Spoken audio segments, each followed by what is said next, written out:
Good morning, everyone. Before we get going with the competition, it'd be really great if I could just run through a little bit of housekeeping with you all. This just makes sure that everyone is safe, everyone is comfortable, and also that we're COVID secure.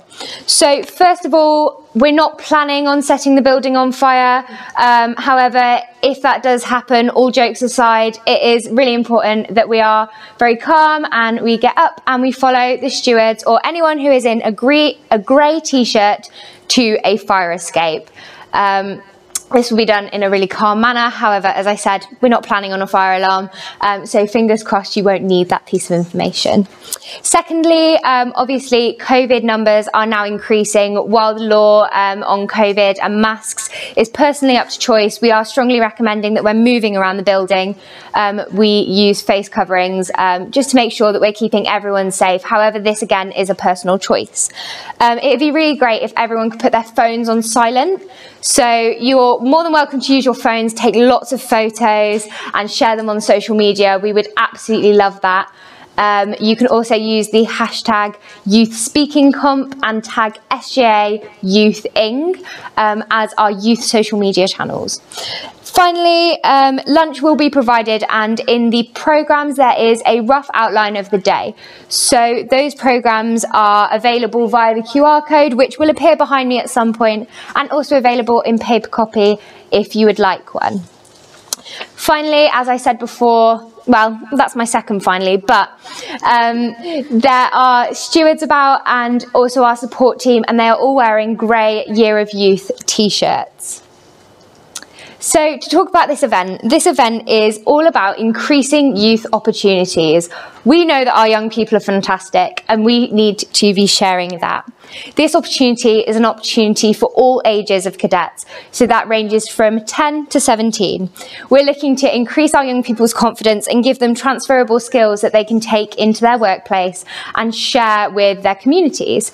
So in school, not all young people will have the opportunity to speak publicly. Public speaking is a very difficult skill because it's not something we're born with, it's something that we acquire. So giving our young people the toolkit to speak confidently and openly is a brilliant way to provide equity for them as they move on in their progression.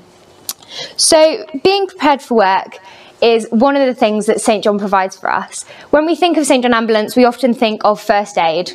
We're all here, we look like first aiders because we are first aiders, but equally we're more than first aiders.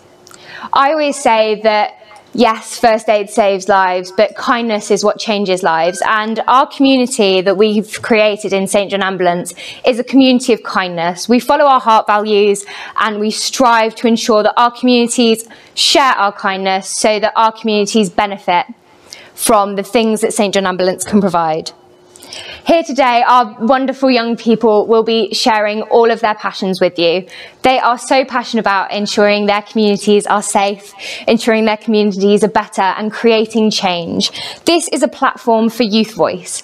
It's a platform for values in action, and our young people will be creating change as they talk to you. Hear what they say. They are masters in their field because they know what it's like to be a young person, they know what needs to happen, and they are a vehicle for change. Youth voice and values in action is something that's very dear to my heart. If we listen to our young people, they are the next generation. They are this generation because we are a community, and we can all speak up to save lives. Now, I'd like to all invite you to join us in sharing how you can speak up to save lives via social media. So you can share how you can change things in your community. That might be becoming a dementia friend. That might be looking at how you can be environmental and sustainable. That might be going to a first aid course at your local St John Ambulance unit and doing a basic first aid session. All of these skills can come into play, and all of these skills can support us in saving lives. So I'd also like to invite now the mentor team to come and join us. This programme has been a large programme of achievement, and it couldn't have been done without our mentor team. So our mentor team have supported our young people throughout the breadth of this competition, from the regional round in November all the way up until today. We will also continue to support them after this competition with additional opportunities that we can share. So I'd like to introduce you to Ellie May, who is the Regional Public Speaking Mentor for East, Phoebe, who is the Public Speaking Mentor for London and South, and Maddie, who has been the Public Speaking Mentor for North and West Region, alongside Fatima, who unfortunately couldn't join us today. So together they have mentored our wonderful young people and other young people from across the country, and they'd like to share with you what they've done to support our young people's skills development. Okay. Hi, I'm Ellie May. I'm the mentor for East Region. So to start with the regional rounds that we've done to start this competition, Chloe put together a great system for it. We had judges from internally in St John, and we had our external judge, which was Amber, for the Westminster Award. So it kind of ran similar to how we do the individual tasks for the national competition that you'll see later. The cadets had to submit a video to the email that we sent out, and they spoke about a topic they were passionate about within health and social care, and all of them came back and they were so inspiring, and we were all like, whoa, this is way better than we were expecting, this is amazing. And at that point they hadn't really had much mentoring by us either, which was like, our jobs are going to be far easier than we expected. So it was really great. And from there we've done maybe a workshop with them to start with, to kind of introduce them to it, talk about how we need to promote youth voice more and things like that, and the basic skills for their first submission video for regional rounds, and they absolutely smashed it. And you know, from that point onwards, every single cadet that sent in their video were amazing, and you know, these guys are here now and they got to the national round, but every single one of them were incredible. So if you know anyone who did get involved in it, definitely speak to them, because their topics and their videos were amazing. So following on from that, the national competitors were then selected as the highest scoring young people across the whole nation. So from each region, we have 2 young competitors who really shared their passion to us virtually, which is something that's really difficult to do, because while technology is really immersive and really supportive, and we've learned to use technology a lot more over COVID, it can also be a barrier, because I know that I would much rather be sharing this moment with you all today in person. So from that, they then began mentoring online with their personal regional mentors. And Phoebe, would you like to share, or Maddie, would you like to share what we did online and the workshops we provided? So we provided 2 workshops to our young people. So I think we can all agree that public speaking is a really, really broad subject. It's not just one thing. It's not just giving speeches. It can also be pictures, which is why today in this competition, you're not just going to be hearing from our young people through their individual speeches, which are topics close to their hearts, but also pictures on how we can make St John Ambulance a more inclusive first aid community.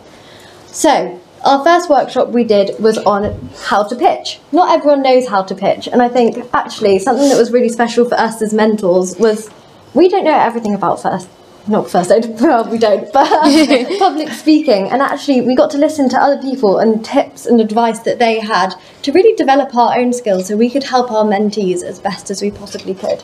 So in our pitching, we taught them how to pitch, how to have a really engaging start, but also how to have a really engaging end. You can have role play, you can have rhetorical questions, you could have a call and response feedback.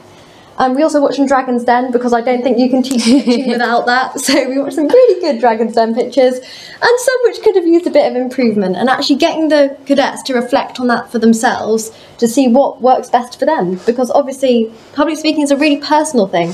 What works well for me might not work for Ellie or Phoebe or Chloe. We then moved on to our individual speeches, which was led by the lovely Phoebe and Ellie, and they taught us how to structure our speech to make sure that we got all the information across. So tell them what you want to say, tell them, and then tell them again. So really getting your point across and making sure your audience understands what you want to hear. And from this, we mentored them on their individual speeches and their team tasks, so supporting them along this journey.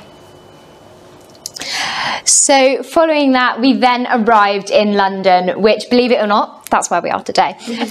So yesterday, our young people joined us for a series of workshops that Phoebe is going to share with you, and all of the things we got up to at York Street.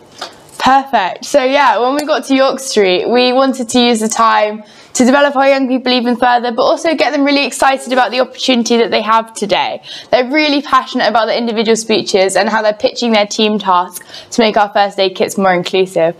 So we wanted to work on that with them. Their passion is there. We wanted to grow their confidence firstly. So our first workshop run by Chloe was Confidence 101. And it was an incredible workshop focused around self-assurance and a growth mindset. So thinking about how you can improve upon things you've done, but being confident in your passion and how you deliver things, and what you take away from that. It even included some Just Dance to some One Direction, and definitely was my highlight of that workshop. And then the next workshop which I ran was a Future Opportunities workshop alongside Ellie and Maddie, because we know these young people are really passionate. They have some incredible ideas, and we wanted to give them some steps in a toolkit of what to do next with their ideas. So we let them know about all the different opportunities there are out there for them as St John cadets and in the wider world. So we ended up with about over 20 opportunities, which is pretty incredible. And I think that speaks volumes of what St John provides for their young people. We had opportunities from a pinnacle of an opportunity going for the Sovereigns Award when they've collected all of their passions and the tasks that they've taken place in together over their cadet journey once they've achieved their Grand Prize Award, to CVQO qualifications, which will help recognise what they do in St John in a way that they can describe to employers through BTEC qualifications, which can already be transferred from the work they do in St John, to Duke of Edinburgh's Award, which you can take part in St John. And we love sharing these opportunities, because one thing we learned through delivering this workshop is we've all been involved in every single opportunity at some point, and that's probably why we're stood here today. It was a great opportunity because in the room we had experts in every single opportunity we were sharing with them, and it was a great opportunity to collate that all together and share with them how they can share their passion down the road and in the future. This opportunity is all about growth and development. We want our young people to feel confident and self-assured. We want them to believe in themselves, and we also want you to believe in them also. So as each young person delivers their speech, we would be really grateful if we could lightly clap or click in order to celebrate them, as in accordance with some EDI, as to not cause overstimulation. So we will now move over and start to introduce our regional round. So our regional round is all based off our young competitors working together to build together an inclusive first aid kit. Now, how many people here have recently opened up a first aid kit and looked inside? Who is aware of what is in a first aid kit? So in your first aid kit, you'll naturally find your bandages, a couple of plasters, hopefully a PRF form, some scissors, and a lot of medical supplies. This is all about how we can add to our first aid kits to be more inclusive. What can we provide in a unique way in order to support key stakeholders, i.e. the people we treat and the people using the first aid kits. So each of the young people, when we were in workshops, were given a list of items that they could share. They were given a list of items that they could discuss at this pitch. So they will be pitching items from soft toys to iPads to fidget toys. Headphones were also on the list, because I personally think that might be essential to a first aid kit, but that's just me. So they will each be sharing their pitches. So as they come up, they will be joining together to build said inclusive first aid kit.